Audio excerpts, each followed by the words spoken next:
चलिए alien group में आपका फिर से स्वागत करते हैं और आज हम लोग शुरू करेंगे आपके फर्स्ट बुक के चैप्टर 2 का भाग 2। ठीक है, तो हम लोग प्रीवियस क्लास में देखे थे कि जनसंख्या वितरण और जनसंख्या घनत्व किस रूप में था। ठीक है, यानी पूरे पृथ्वी पे जनसंख्या का फैलाव क्या कहलाता है, जनसंख्या वितरण। और जनसंख्या जिस रूप से रह रही है, कितना घनिष्ठ है या कितना दूर दूर पे है, इसी चीज को जब हम आंकड़ा में निकालते हैं उसे जनसंख्या घनत्व कहा जाता है। यही तक हम लोग देखे थे। कुछ देशों में हमने आंकड़ा देखा था कि विश्व में जनसंख्या किस रूप में कितने भाग पे निवास कर रही है। ठीक है, चलिए अब बात करते हैं उससे आगे थोड़ा। तो यहाँ से शुरू करेंगे कि अब अगला जो आपका टॉपिक है वो है जनसंख्या वृद्धि। यानी जनसंख्या वृद्धि हो रही है, तो ये क्यों हो रही है और कैसे हो रही है और किस रूप में हो रही है और इसके क्या क्या मेन वजह बन रहे हैं। ठीक है, बात करते हैं सबसे पहले कि किसी क्षेत्र में दो अंतरालों के मध्य, किसी क्षेत्र में दो अंतरालों के मध्य या बीच में होने वाले जनसंख्या परिवर्तन को जनसंख्या वृद्धि कहते हैं। कैसे? जैसे कहा जाए कि 2010 से लेकर के 2020 के बीच में जनसंख्या घटी है या बढ़ी है, जनसंख्या घटी है या बढ़ी है, इन दोनों को ही कहा जाएगा जनसंख्या वृद्धि, है ना यार। अब देखो, जनसंख्या वृद्धि से दो बातें खास तौर पे क्लियर हो जाए कि पहला, जनसंख्या वृद्धि धनात्मक भी होती है और जनसंख्या वृद्धि ऋणात्मक भी होती है। कब होगा, कैसे होगा, आइए सबसे पहले समझते हैं धनात्मक क्यों होगा। तो जब जनसंख्या में जन्म दर बढ़ता है, जब जनसंख्या में जन्म दर बढ़ता है तो वहां कहा जाता है कि जनसंख्या वृद्धि धनात्मक हो रही है। और जब जनसंख्या में मृत्यु दर ज्यादा होती है तब कहा जाता है कि जनसंख्या वृद्धि ऋणात्मक हो रही है। यानी कि अब जनसंख्या जो है वो धीरे धीरे घटते जा रही है, लेकिन वृद्धि तो हो रहा है, भले पीछे की तरफ हो रहा है वो लगा, लेकिन वृद्धि हो रहा है।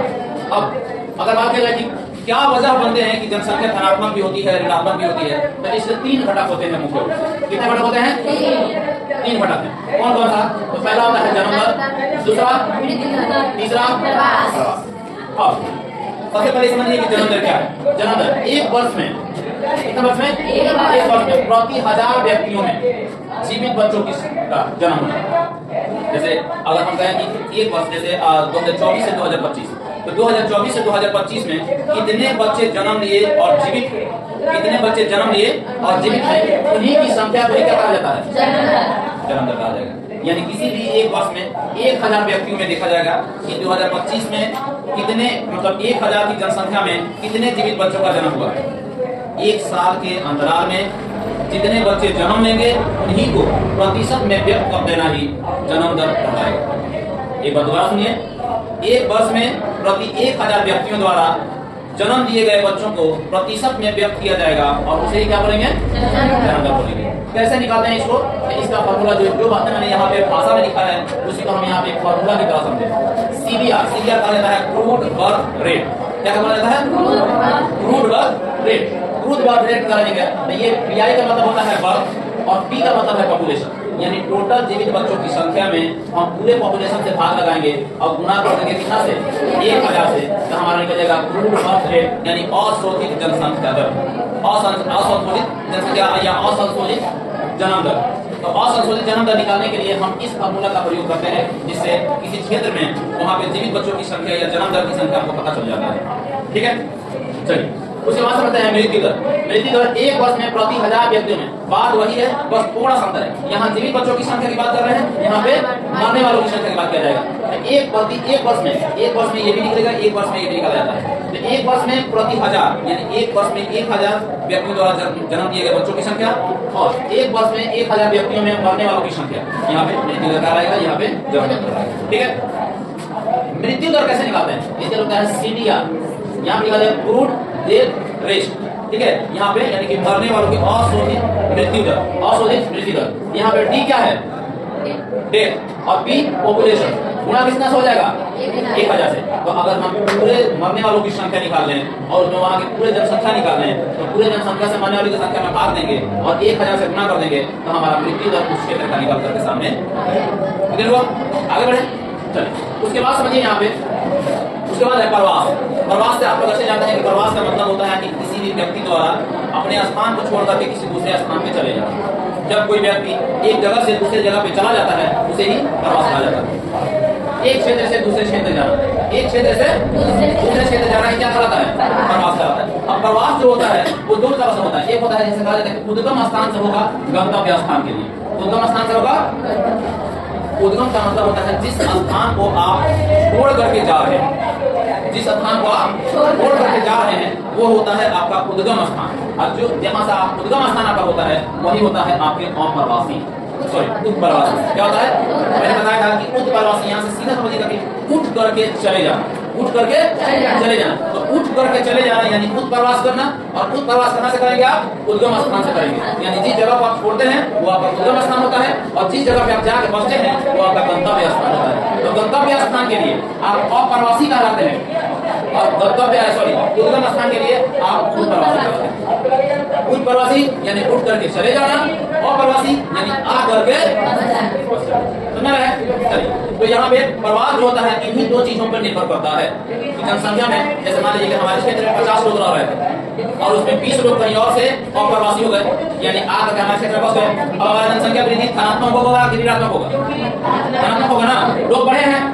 और समझिए कि हमारे क्षेत्र में 50 लोग थे और इसमें से 20 लोग चले गए, धनात्मक होगा या ऋणात्मक होगा? ऋणात्मक होगा। क्यों? क्योंकि यहाँ से लोग चले गए। ठीक है, तो अब इस पे डिपेंड करता है। देखिए, तो यहाँ जो उत्प्रवासी होता है, जहाँ उत्प्रवासी होता है वहाँ जनसंख्या नेगेटिव हो जाती है, और जहाँ पे अप्रवासी होता है वहाँ पे जनसंख्या पॉजिटिव हो जाती है। समझाया? एक क्षेत्र से दूसरे क्षेत्र जाना प्रवास कहलाता है। प्रवास कैसे होता है? उद्गम स्थान से गंतव्य स्थान के लिए। जो उद्गम स्थान होता है वहाँ के लिए उत्प्रवासी हो जाते हैं वो, और जो उनका गंतव्य स्थान होता है वहाँ के लिए वो, जैसे सटीक एग्जांपल, आप घर से यहाँ इंस्टीट्यूट आए हैं, इस जमुनागढ़ इंस्टीट्यूट वड़िया में आए ना, तो आपका जो घर होगा अभी आपके लिए कहा जाएगा कि वो आपका उद्गम स्थान था। कौन सा स्थान था? उद्गम। और ये आपका कौन सा स्थान है? गंतव्य स्थान। कौन सा स्थान है? अब बताइए, वहाँ आपका जनसंख्या घटा ना, आपके मोहल्ले में आपके गांव में तो जनसंख्या वहाँ घटा, तो वहाँ कहेंगे कि जनसंख्या वृद्धि वहाँ ऋणात्मक हो गया, लेकिन यहाँ जनसंख्या वृद्धि धनात्मक हो गया। क्यों? क्योंकि आपके आने की वजह से इस क्षेत्र में जनसंख्या बढ़ गया, बढ़ा ना। और समझा गया? क्लियर है? आप घर से यहाँ आए, आपने क्या किया? प्रवास किया। आपने क्या किया? चलिए, तो आपको समझ में आ गया होगा कि जनसंख्या वृद्धि के लिए 3 घटक होते हैं, यानी कि 3 कारक होते हैं: जन्म दर, मृत्यु दर और प्रवास। ये तीनों मिलकर ही तय करते हैं कि किसी क्षेत्र की जनसंख्या वृद्धि धनात्मक होगी कि ऋणात्मक होगी। अगर किसी क्षेत्र में जन्म दर ज्यादा है, मृत्यु दर कम है, तो जनसंख्या वृद्धि कैसा होगा? धनात्मक होगा। अगर किसी क्षेत्र में मृत्यु दर ज्यादा है, जन्म दर कम है, तो वहाँ पे क्षेत्र में जनसंख्या वृद्धि कैसा होगा? ऋणात्मक होगा। लेकिन एक और चीज डिपेंड करता है, वो होता है प्रवास। अगर मान लीजिए कि अगर मान रहे हैं 10 को, जन्म ले रहे हैं 5 को, प्रवास ले रहे हैं 20 को, अब बताइए जनसंख्या वृद्धि धनात्मक होगी ऋणात्मक? धनात्मक होगा, क्योंकि ये प्रवास से क्या भी तो रहे हैं, मरने वालों की जगह पे जाकर पहुंच भी तो रहे हैं, तो इसकी वजह से क्या हो जाएगा? जनसंख्या वृद्धि बढ़ जाएगा। यही 3 वजह पे, यानी 3 घटक पे डिपेंड करता है कि जनसंख्या वृद्धि घट रहा है, बढ़ रहा है, या किस तरह से आगे बढ़ रहा है। अगर देखा जाए कि प्राकृतिक वृद्धि कैसे निकाला जाएगा, तो किसी क्षेत्र में प्राकृतिक वृद्धि निकालने के लिए, जितना वहाँ जन्म होता है वहाँ से मृत्यु को माइनस कर दिया जाए, तो जो हमें आंकड़ा निकल के आएगा उसको बोलते हैं प्राकृतिक वृद्धि होता है। कौन सा वृद्धि होगा? नेचुरल डेवलपमेंट, यानी नेचुरल अगर ग्रोथ निकालना होगा, नेचुरल ग्रोथ कैसे निकलेगा? जन्म में से मृत्यु को माइनस कर देंगे। जैसे मान लीजिए कि आपके क्षेत्र में 5000 लोग हैं, कितने लोग? 5000, उसमें से 100 लोग मर गया है। अब जितने लोग हैं उसमें से 100 माइनस कर दिया, कितना हो जाए? 4900 बना, तो वो 4900 कहलाएगा प्राकृतिक। क्लियर हुआ?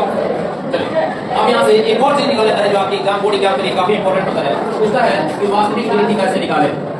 वास्तविक वृद्धि, तो वास्तविक वृद्धि यानी रियल ग्रोथ कैसे निकाला जाएगा? तो रियल ग्रोथ के लिए किया जाता है कि जितना जन्म रहेगा उतना जन्म, जितना मृत्यु रहेगा उतना मृत्यु।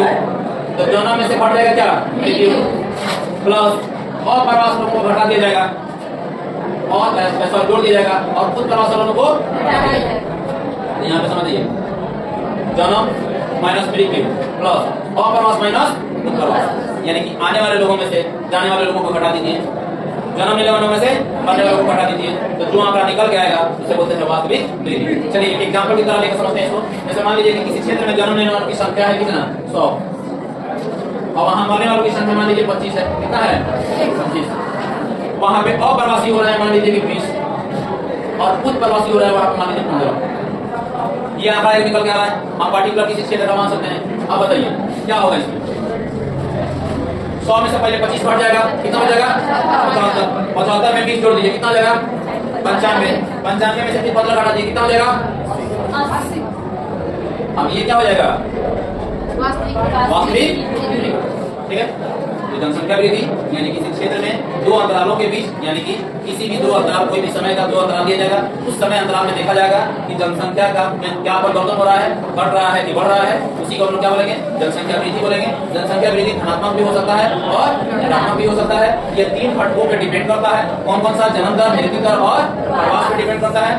जन्म दर यानी प्रति 1000 व्यक्तियों में जन्म लेने वालों की संख्या, मृत्यु दर यानी कि प्रति 1000 व्यक्तियों में मरने वालों की संख्या, और प्रवास यानी एक क्षेत्र से दूसरे क्षेत्र में जाने वाले को प्रवास कहा जाएगा। समझ और अब यहाँ से जो बेहतरीन आपके लिए टॉपिक हो सकता है बोर्ड एग्जाम के लिए, उसके लिए मैं बताऊं, इसका डिफिनेशन आपको पूछेगा 2 नंबर 3 नंबर के लिए पूछता है। उसमें जन्म दर और मृत्यु दर में इसमें डिफरेंस पूछ सकता है आपसे, ये डिफरेंस आप ध्यान में रखिए, ठीक है। उसके बाद यहाँ वास्तविक वृद्धि आपसे पूछा जा सकता है। कौन सा पॉइंट? जनसंख्या वृद्धि, जन्म दर और मृत्यु दर का डिफरेंस और वास्तविक वृद्धि, ठीक है।